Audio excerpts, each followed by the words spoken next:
नमस्कार दोस्तों। हम लोग इस वीडियो में एंशिएंट हिस्ट्री के बौद्ध धर्म टॉपिक का अध्ययन करेंगे। बौद्ध धर्म टॉपिक का पहला वीडियो ऑलरेडी हमारे चैनल पे अपलोड हो चुका है। आप चाहें तो हमारे चैनल के प्लेलिस्ट में जाकर उसे देख सकते हैं। इस टॉपिक का ही दूसरा वीडियो है, पार्ट बी है। तो चलिए स्टार्ट करते हैं। पहला प्रश्न इसमें है, कह रहा है सूची 1 को सूची 2 से सुमेलित कीजिए तथा सूचियों के नीचे दिए गए कूट से सही उत्तर चुनिए।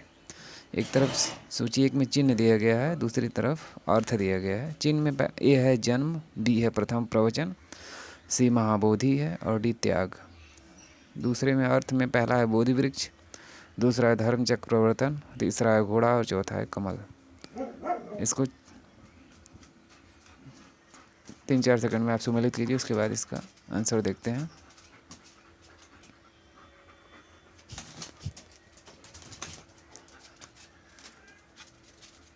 इसका आंसर देखते हैं। जन्म का संबंध कमल से है, पहले का चौथा। प्रवचन, प्रथम प्रवचन धर्म चक्र प्रवर्तन से इसका संबंध है। महाबोधि बोधि वृक्ष से संबंधित है और त्याग जो है घोड़ा से संबंधित है। और इस प्रकार अगर हम इसका आंसर देखें तो इसका आंसर डी हो जाएगा। व्याख्या में भी यही दी गई है। जन्म जो है कमल से संबंधित है, प्रथम प्रवचन धर्म चक्र प्रवर्तन से संबंधित है, सी महाबोधि बोधि वृक्ष से संबंधित है और डी त्याग घोड़ा से संबंधित है। नेक्स्ट क्वेश्चन देखते हैं। महात्मा बुद्ध का महापरिनिर्वाण किसके गणतंत्र में हुआ था? ऑप्शन ए मल्लों के, बी लिच्छवियों को, सी शाक्यों के और डी पल्लों के। हर क्वेश्चन के बाद आपको 2-3 सेकंड का समय दिया जाएगा, उसके बाद आंसर बताया जाएगा, जिससे आप पहले क्वेश्चन का आंसर खुद करें, उसके बाद आंसर देखें। इसका आंसर ये हो जाएगा मल्लों के। बौद्ध धर्म के प्रवर्तक महात्मा बुद्ध का महापरिनिर्वाण कुशीनगर उत्तर प्रदेश में हुआ था। यहीं पर कुशीनारा मल्लों ने बुद्ध के अवशेषों पर एक स्तूप का निर्माण करवाया था। मौर्य सम्राट अशोक के 8वें शिलालेख के अनुसार उसने यहाँ पर एक स्तूप का पुनर्निर्माण करवाया था। नेक्स्ट क्वेश्चन देखते हैं। बोध गया में महाबोधि मंदिर बनवाया गया, जहाँ ऑप्शन ए कह रहा है गौतम बुद्ध पैदा हुए थे, बी कह रहा है गौतम बुद्ध को ज्ञान प्राप्त हुआ था और सी कह रहा है बुद्ध ने अपना प्रथम प्रवचन दिया और डी कह रहा है गौतम बुद्ध की मृत्यु हुई थी। इसका आंसर बी हो जाएगा, गौतम बुद्ध को ज्ञान प्राप्त हुआ था। बोध गया में महाबोधि मंदिर जहाँ पर बनवाया गया वहाँ पर ही गौतम बुद्ध को ज्ञान प्राप्त हुआ था। अर्थात जहाँ ज्ञान प्राप्त हुआ प्रथम गौतम बुद्ध को जहाँ पर ज्ञान प्राप्त हो वहीं पर बहुत भव्य मंदिर बोध गया में बनवाया गया है। व्याख्या देखते हैं। बोध गया में 6 वर्ष की साधना के पश्चात 35 वर्ष की आयु में महात्मा बुद्ध को वैशाख पूर्णिमा की रात को एक पीपल के वृक्ष के नीचे ज्ञान प्राप्त हुआ। अब उन्होंने दुख तथा उसके कारणों का पता लगा लिया। इसी समय से वे बुद्ध नाम से विख्यात हुए। यहीं पर महाबोधि मंदिर बनवाया गया है। नेक्स्ट क्वेश्चन देखते हैं। महात्मा बुद्ध के संबंध में निम्नलिखित कथनों में कौन सही है? ऑप्शन ए कह रहा है उनका जन्म कपिलवस्तु में हुआ था, दूसरा कह रहा है उन्होंने बोध गया में ज्ञान प्राप्त किया था, तीसरा उन्होंने वैदिक धर्म को अस्वीकार किया था और चौथा उन्होंने आर्य सत्य को प्रचार किया था। इसमें 4 ऑप्शन दिए गए। पहला कह रहा है पहला और दूसरा सही है, बी कह रहा है दूसरा और तीसरा सही है, सी कह रहा है पहला दूसरा तीसरा तीनों सत्य है और डी कह रहा है 1 2 3 चारों सत्य है। और इसका हम आंसर देखें तो उनका जन्म कपिलवस्तु में हुआ था, ये भी सत्य है। उन्होंने बोध गया में ज्ञान प्राप्त किया था, ये भी सत्य है। उन्होंने वैदिक धर्म को अस्वीकार किया था, ये भी सत्य है। और चौथा उन्होंने आर्य सत्य को प्रचार किया था, ये भी सत्य है। इस प्रकार इसका आंसर डी हो जाएगा। व्याख्या में भी यही चीज़ दी गई है। नेक्स्ट क्वेश्चन देखते हैं। बोध गया में बोधि वृक्ष अपने वंश की इस पीढ़ी का है? ऑप्शन ए तृतीय, बी चतुर्थ, सी पंचम और सी षष्ठम। इसका आंसर जो है, इसमें कई जगह कन्फ्यूजन है। कुछ लोग तृतीय कहते हैं, कुछ लोग चौथे। इसका स्पष्टीकरण देख लेते हैं। महाबोधि मंदिर वर्तमान बोधि वृक्ष नहीं है जिसके नीचे बैठकर महात्मा बुद्ध ने ज्ञान प्राप्त किया था। वेन सांग के अनुसार उस मूल वृक्ष को 7वीं शताब्दी में सम्राट शशांक ने नष्ट कर दिया था। इसके बाद इस स्थान पर 2 और वृक्ष रोपित हुए और नष्ट हुए। वर्तमान वृक्ष जिसे हम देख रहे हैं वो चौथी पीढ़ी का है, जिसे अलेक्जेंडर कनिंघम ने लगवाया था। यह वृक्ष पूरी तरह से संरक्षित है और केवल इससे गिरी हुई पत्तियों को ही छूने व उठाने का अधिकार है।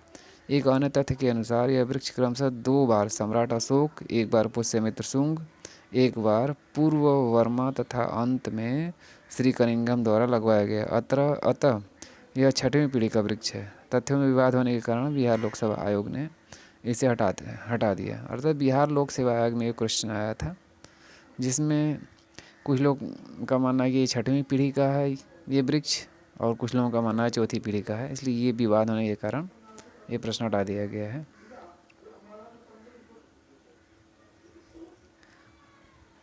नेक्स्ट क्वेश्चन, बुद्ध के उपदेश किससे संबंधित है? ऑप्शन ए आत्मा संबंधी विवाद, बी ब्रह्मचर्य, सी धार्मिक कर्मकांड और डी आचरण की शुद्धता व पवित्रता। इसका आंसर डी हो जाएगा, आचरण की पवित्र शुद्धता व पवित्रता। अर्थात बुद्ध के उपदेश आचरण की शुद्धता व पवित्रता से संबंधित है। नेक्स्ट क्वेश्चन, निम्नलिखित में से कौन बुद्ध के जीवन काल में ही संघ प्रमुख होना चाहता था? Option A Devadatta, B Mahakashyap, C Upali और डी आनंद। इसका आंसर डी हो जाएगा आनंद। इसका आंसर ए हो जाएगा देवदत्त। देवदत्त बुद्ध का चचेरा भाई था। यह पहले उनका अनुगत बना और फिर उनका विरोधी बन गया। वह बौद्ध संघ से बुद्ध को हटाकर स्वयं संघ का प्रधान बनना चाहता था, किंतु उसे इसमें कोई सफलता नहीं मिली। वस्तुतः देवदत्त उसी दिन से संघ का प्रधान बनने की सोचने लगा जब वह पहले भिक्षु बना था। नेक्स्ट क्वेश्चन, गौतम बुद्ध ने अपनी मृत्यु के उपरांत बौद्ध संघ के नेतृत्व के लिए निम्न में से किसे नामित किया? Option A Ananda, B Mahakashyap, C Upali और डी उपयुक्त में से कोई नहीं। इसका आंसर डी हो जाएगा, उपयुक्त में से कोई नहीं। इसकी व्याख्या देखते हैं। कुशीनारा में मल्लों के सालवन में विश्राम के दौरान बुद्ध ने भिक्षुओं को निकट बुलाकर धर्मोपदेश दिया। आनंद, शायद तुम ऐसा सोचो कि हमारे शास्ता चले गए, अब हमारा शास्ता नहीं है। आनंद, ऐसा मत समझना, मैंने जो धर्म और विनय किए हैं वे मेरे बाद ही तुम्हारे शास्ता होंगे। नेक्स्ट क्वेश्चन, अष्टांग मार्ग की संकल्पना अंग है। ऑप्शन ए दीप वंश के विषय वस्तु का, बी दिव्यावदान के विषय वस्तु का, सी महापरिनिब्बान के विषय वस्तु का, या इसको कह सकते हैं महापरिनिर्वाण के विषय वस्तु का, और चौथा डी कह रहा है धर्मचक्र प्रवर्तन सूत्र के विषय वस्तु का।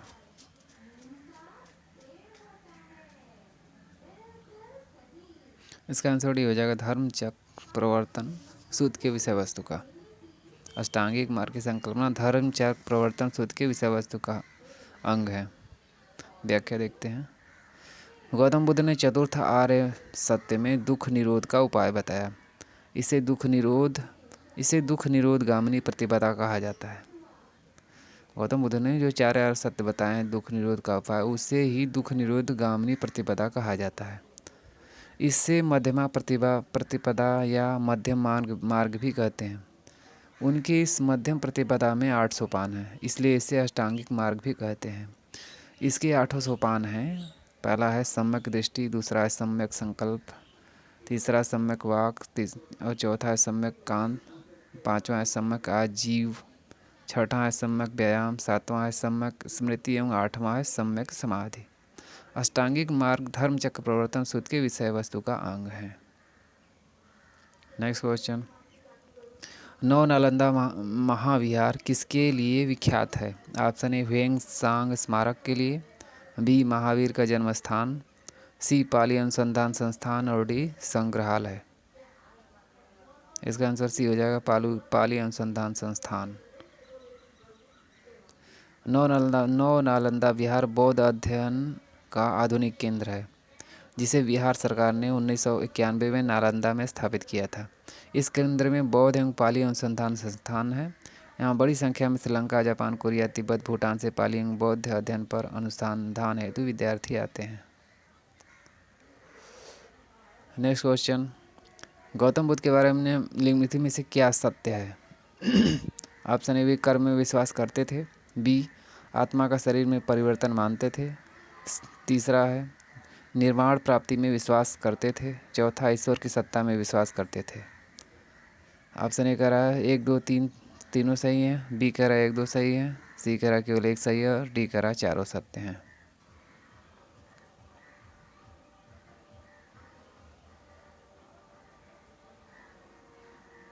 इसका आंसर ये हो जाएगा कि 1 2 3 सही है, चौथा नहीं। महात्मा बुद्ध ईश्वर की सत्ता में विश्वास नहीं करते थे। और बाकी अगर अन्य ऑप्शन देखें तो वे कर्म, महात्मा बुद्ध कर्म में ही विश्वास करते थे। और ये जो दूसरा ऑप्शन है वे आत्मा का शरीर में परिवर्तन मानते थे। इसमें थोड़ा कन्फ्यूजन दिया गया है। महात्मा बुद्ध आत्मा में विश्वास नहीं करते थे लेकिन पुनर्जन्म को मानते थे। तो जब पुनर्जन्म को मानते थे उसी आधार पे यहाँ पे ये बताया जा रहा है कि आत्मा का शरीर में परिवर्तन वो मानते थे। और तीसरा वे निर्वाण प्राप्ति में विश्वास करते थे, ये भी सत्य है। चौथा ये सत्य नहीं है जिसमें कि ईश्वर की सत्ता में विश्वास करते थे, अर्थात महात्मा बुद्ध ईश्वर की सत्ता में विश्वास नहीं करते थे। नेक्स्ट क्वेश्चन, व्याख्या में यही चीज़ दी गई है। नेक्स्ट क्वेश्चन देखते हैं। बौद्ध धर्म की महायान शाखा औपचारिक रूप से किसके शासनकाल में प्रकट हुई? Option A Ajatashatru, B Ashoka, C Dharmapala और डी कनिष्क।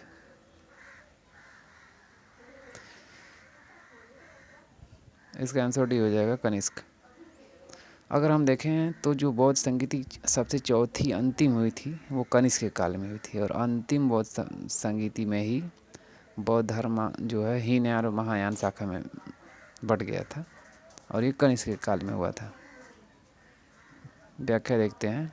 कुषाण शासक कनिष्क के शासनकाल में कश्मीर स्थित कुंडलवन में चतुर्थ बौद्ध संगीति का आयोजन हुआ, जिसकी अध्यक्षता वसुमित्र ने तथा उपाध्यक्ष अशोक घोष ने की, या उपाध्यक्षता अशोक घोष ने की। इसी समय बौद्ध धर्म हीनयान तथा महायान नामक दो स्पष्ट एवं स्वतंत्र संप्रदायों में विभक्त हो गया, जो क्रमशः स्थाविर एवं महासांघिक से उद्भूत हुए थे। नेक्स्ट क्वेश्चन, बौद्ध संघ में भिक्षुणी के रूप में स्त्रियों के प्रवेश की अनुमति बुद्ध द्वारा दी गई थी। ऑप्शन ए श्रावस्ती में, डी वैशाली में, सी राजगीर में और डी कुशीनगर में। इसका आंसर भी हो जाएगा वैशाली में। अपने प्रिय शिष्य आनंद के कहने पर बुद्ध ने वैशाली में स्त्रियों को बौद्ध संघ में भिक्षुणी के रूप में प्रवेश की अनुमति प्रदान की थी। बौद्ध संघ में सर्वप्रथम शामिल होने वाली स्त्री महाप्रजापति गौतमी थी। नेक्स्ट क्वेश्चन, त्रिपिटक क्या है? ऑप्शन ए गांधी जी के 3 बंदर, बी ब्रह्मा विष्णु महेश, सी महावीर के 3 नगीने और डी बुद्ध के उपदेशों का संग्रह। बहुत सिंपल क्वेश्चन है, इसका आंसर डी हो जाएगा बुद्ध के उपदेशों का संग्रह। त्रिपिटक बौद्ध ग्रंथ में सर्वाधिक महत्वपूर्ण है। बुद्ध की मृत्यु के बाद उनकी शिक्षाओं को संकलित कर 3 भागों में बांटा गया। इन्हीं को त्रिपिटक कहते हैं। ये है विनय पिटक, जो संघ संबंधी नियम तथा आचार की शिक्षाएं जिसमें हैं। दूसरा है सुत्त पिटक, जिसमें धार्मिक सिद्धांत हैं, और तीसरा है अभिधम्म पिटक, जिसमें धार्मिक सिद्धांत दिए गए हैं। नेक्स्ट क्वेश्चन, प्राचीन भारत में बौद्ध मठों में पर्वन नामक समारोह आयोजित किया जाता था, जो संबंधित है। पहला कह रहा है संघ परिनायक और धर्म तथा विनय विषयों पर एक एक वक्ता को चुनने का अवसर होता था। दूसरा कह रहा है वर्षा ऋतु के दौरान मठों में प्रवास के समय भिक्षुओं द्वारा किए गए अपराधों की स्वीकारोक्ति का अवसर होता था। तीसरा कह रहा है किसी नए व्यक्ति को बौद्ध संघ में प्रवेश देने का समारोह होता था, जिसमें उसका सिर मुड़वा दिया जाता था और पीले वस्त्र दिए जाते थे। और डी चौथा अंतिम कह रहा है आषाढ़ की पूर्णिमा के अगले दिन बौद्ध भिक्षुओं के एकत्र होने का अवसर होता था, जब वे वर्षा ऋतु के आगामी 4 महीनों के लिए निश्चित आवास चुनते थे। इसका आंसर बी हो जाएगा। बी में जो कह रहा है कि प्राचीन भारत में मठों में पर्वन नामक समारोह आयोजित होता था। जो बौद्ध धर्म में पर्वन समारोह आयोजित किया जाता है उसमें जो है वर्षा ऋतु के दौरान मठों में प्रवास के समय भिक्षुओं द्वारा किए गए अपराधों की स्वीकारोक्ति का अवसर होता है। वहाँ जो भी अपराध किए रहते हैं भिक्षु 1 वर्ष में उसको स्वीकार करते हैं और उसके लिए एक तरह से वो माफ़ी मांगते हैं। नेक्स्ट, इसकी व्याख्या भी देख लेते हैं। वर्षा ऋतु के समय 4 महीने बाद बौद्ध भिक्षु महाविहारों में निवास करते थे। इस समय धर्म प्रचार का कार्य स्थगित रहता था।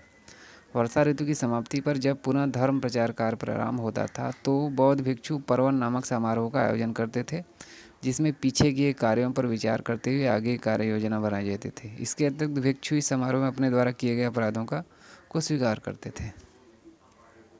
नेक्स्ट क्वेश्चन, विश्व का सबसे ऊंचा कहा जाने वाला विश्व शांति स्तूप बिहार में कहाँ है?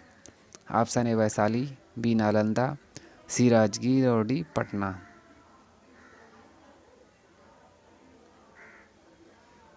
इसका आंसर सी हो जाएगा राजगीर। राजगीर की पहाड़ियाँ 400 मीटर की ऊंचाई पर स्थित शांति स्तूप बिहार में स्थित है। राजगीर की पहाड़ियों पर 400 मीटर की ऊंचाई पर स्थित शांति स्तूप बिहार में स्थित है। पहाड़ी पर स्थित होने के कारण यह विश्व का सबसे ऊंचा कहा जाने वाला विश्व शांति स्तूप है। इसी प्रकार वैशाली स्थित शांति स्तूप की ऊंचाई 38 मीटर 125 फीट एवं चौड़ाई 36 मीटर या 118 फीट तथा गुंबद का व्यास 20 मीटर या 65 फीट है। वह स्तूप स्थल जिसका संबंध भगवान बुद्ध के जीवन की किसी घटना से नहीं है वह है ऑप्शन ए सारनाथ, बी सांची, सी बोधगया और डी कुशीनारा। इसका आंसर भी हो जाएगा सांची।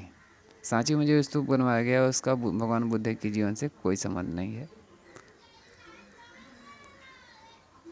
इसका आंसर व्याख्या में भी दिया गया है। सांची स्तूप का निर्माण अशोक ने करवाया था। इसका संबंध भगवान बुद्ध के जीवन की किसी घटना से नहीं बल्कि बौद्ध धर्म से है। ये स्तूप बौद्ध धर्म के नाम पर ही बनवाया गया, लेकिन इस स्तूप का संबंध किसी घटना से नहीं है भगवान बुद्ध के।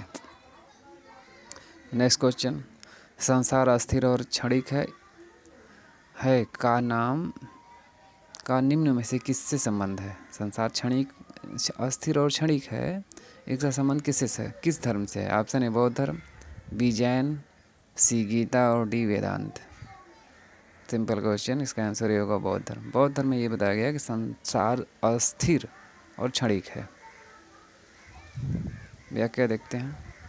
बौद्ध दर्शन में क्षणिकवाद को स्वीकार किया गया है। बुद्ध ने स्वयं अनित्यवाद के सिद्धांत का प्रतिपादन किया था। क्षणिकवाद अनित्यवाद का तार्किक विकास है जो बुद्धोत्तर दर्शन में अस्तित्व में आया। क्षणिकवाद के अनुसार विश्व की प्रत्येक वस्तु का अस्तित्व क्षण मात्र के लिए ही रहता है। जिस प्रकार नदी का एक बूंद एक क्षण के लिए ही सामने आता है तथा दूसरे क्षण वह विलीन हो जाता है, उसी प्रकार जगत की समस्त वस्तुएं क्षण मात्र के लिए अपना अस्तित्व कायम रखती हैं। नेक्स्ट क्वेश्चन, किस शासक द्वारा सर्वप्रथम पाटलिपुत्र का राजधानी के रूप में चयन किया गया? Option A Ajatashatru, B Kalashoka, C Udayan और डी कनिष्क। इसका आंसर सी हो जाएगा उदयन। हर्यक वंशी शासक उदयन या उदयभद्र के शासन काल की सर्वप्रमुख घटना गंगा एवं सोन नदियों के संगम पर पाटलिपुत्र नगर की स्थापना है। उसने राजगृह से इसी नव स्थापित नगर में अपनी राजधानी स्थानांतरित की। पाटलिपुत्र से पहले राजगृह राजधानी थी। नेक्स्ट क्वेश्चन, गौतम बुद्ध को एक देवता का स्थान किस राजा के युग में प्राप्त हुआ? Option A Ashoka, B Kanishka, C Chandragupta Vikramaditya और डी हर्ष। इसका आंसर बी हो जाएगा कनिष्क। कनिष्क के शासनकाल में संपन्न हुई चतुर्थ बौद्ध संगीति में बौद्ध धर्म हीनयान एवं महायान नामक दो स्पष्ट एवं स्वतंत्र संप्रदायों में विभक्त हो गया। महायान शाखा में बुद्ध को देवता माना गया तथा उनकी पूजा की जाने लगी। इसी के साथ अनेक बोधिसत्वों की भी पूजा प्रारंभ हुई। भारत में पहले जिस मानव प्रतिमाओं को पूजा गया वह थी ऑप्शन ए ब्रह्मा की, बी विष्णु की, सी बुद्ध की और डी शिव की। इसका आंसर सी हो जाएगा बुद्ध की। भारत में सबसे पहले बुद्ध की प्रतिमाओं की पूजा की गई।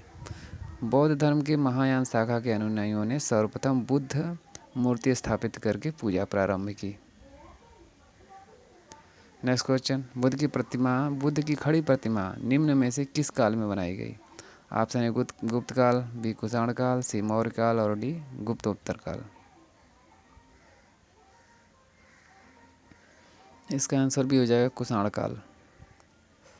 कुषाण काल में गांधार एवं मथुरा कला शैली के तहत बुद्ध एवं बोधिसत्वों की बहुसंख्यक मूर्तियों का निर्माण हुआ। वी.एस. अग्रवाल के मतानुसार सर्वप्रथम मथुरा में ही बुद्ध मूर्तियों का निर्माण किया गया, जहाँ इनके लिए पर्याप्त आधार था।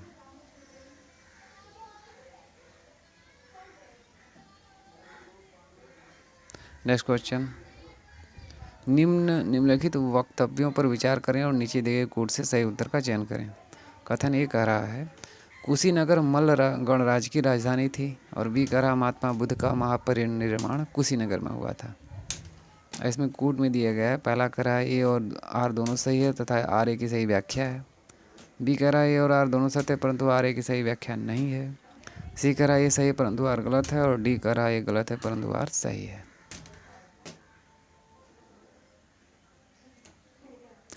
अगर हम इसका आंसर देखें तो पहला जो ऑप्शन करा कुशीनगर मल्ल गणराज्य की राजधानी थी, ये भी सत्य है, और दूसरा है महात्मा बुद्ध का महापरिनिर्वाण कुशीनगर में हुआ था, ये भी सत्य है। लेकिन ये सत्य है, लेकिन कुशीनगर मल्ल गणराज्य की राजधानी, इसकी व्याख्या ये नहीं करता है कि महात्मा बुद्ध का परिनिर्वाण कुशीनगर में हुआ था। इस प्रकार इसका आंसर पहला ना होकर के दूसरा हो जाएगा बी। ए और आर दोनों सही है परंतु आर ए की सही व्याख्या नहीं है। इसका आंसर बी हो जाएगा। व्याख्या देखते हैं।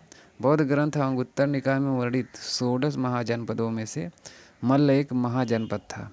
यह एक संघ राज्य था जिसमें पावा पड़रौना, जो वर्तमान में कहा जाता है, तथा कुशीनगर, जिसको कसया कहा जाता है, के मल्लों की शाखाएं सम्मिलित थी। महात्मा बुद्ध को महापरिनिर्वाण यहीं पर प्राप्त हुआ। अतः दोनों कथन सत्य है, किंतु कारण ए आर का सही व्याख्या नहीं करता है।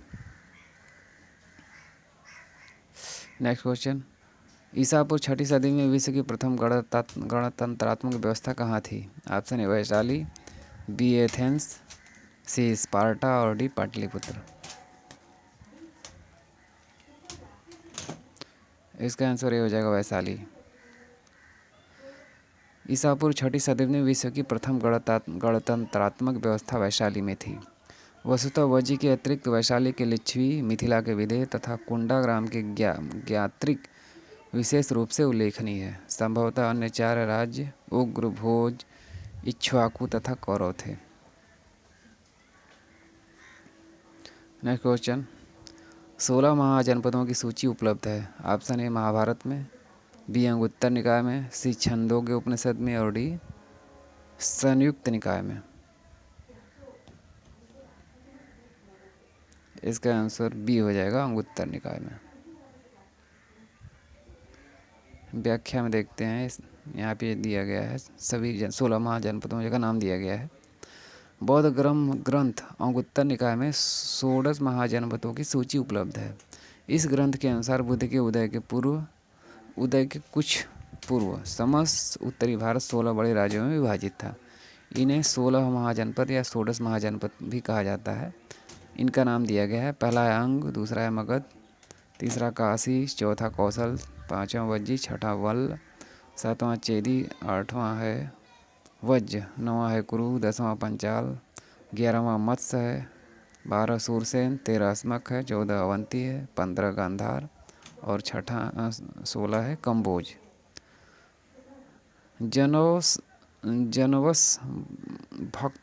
जनवस भसुक्त में केवल 12 राज्यों के ही नाम मिलते हैं। जैन ग्रंथ भगवती सूत्र में भी 16 महाजनपदों की सूची मिलती है, किंतु वहाँ नाम कुछ भिन्न होते हैं। इस प्रकार ये इस वीडियो का लास्ट क्वेश्चन था। अगर ये वीडियो पसंद आए तो इसे लाइक और शेयर ज़रूर करें तथा मेरे चैनल को सब्सक्राइब कर लें और बेल आइकन की घंटी को प्रेस कर लें, जिससे आने वाली हर वीडियो की नोटिफिकेशन आपको तुरंत मिले।